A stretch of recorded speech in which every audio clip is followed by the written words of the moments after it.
We're in the middle of a series all about learning to see God at work in your life, in others' lives, and in the world around you.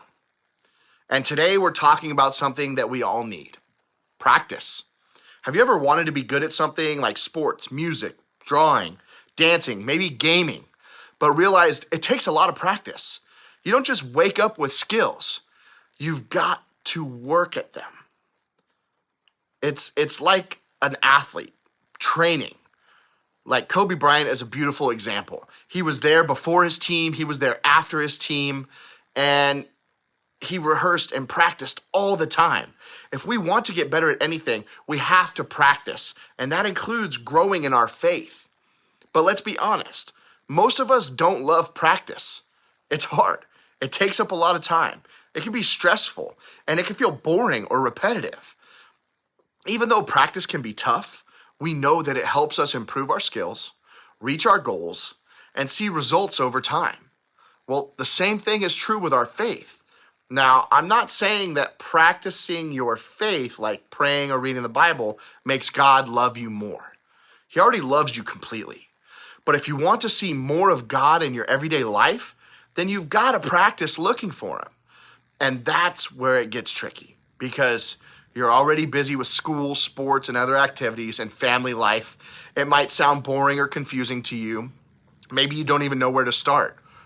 Or maybe you're still unsure about this God thing altogether. But what if practicing your faith is actually the key to feeling closer to God? Practicing faith isn't a new idea. It goes all the way back to Jesus. And one of his friends named Mark wrote this down. Very early in the morning, while it was still dark, Jesus got up, left the house, went off to a solitary place where he prayed. Even Jesus took time to be alone and talk with God. Over and over and over, we see him practicing things like prayer, silence, and spending time with others. It wasn't just a one-time thing. It was a way of life. It was a habit. And when Jesus practiced those things, people saw the results in his life. He loved people deeply. He was patient and kind. He stayed calm under pressure. He served others with compassion. These are all signs of what the Bible calls fruit of the Spirit.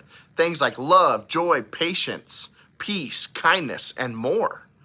The same fruit can grow in your life when you practice your faith, just like Jesus did. Practice does not make perfect, but it helps you make progress. So how can you start practicing these? Well, I want you to try 4 steps. First, pick a fruit from the list in Galatians: love, joy, peace, patience, kindness, goodness, faithfulness, gentleness, or self-control. Pick one that you want to focus on. Second, decide what you'll do. What's one way you can practice that fruit? If you chose patience, maybe it means not snapping at your sibling. If you chose kindness, maybe you compliment somebody or help a friend. For step 3, take note of what you see. Look around. Where do you see that fruit in your life? Where do you see God at work? Write it down or talk to somebody about it. And 4, be kind to yourself. You won't get it right every time, and that's okay. Growth takes time. You're not trying to be perfect. You're just practicing. So this week, give practice a try. Practice hearing from God by reading the Bible, even if it's just a verse a day.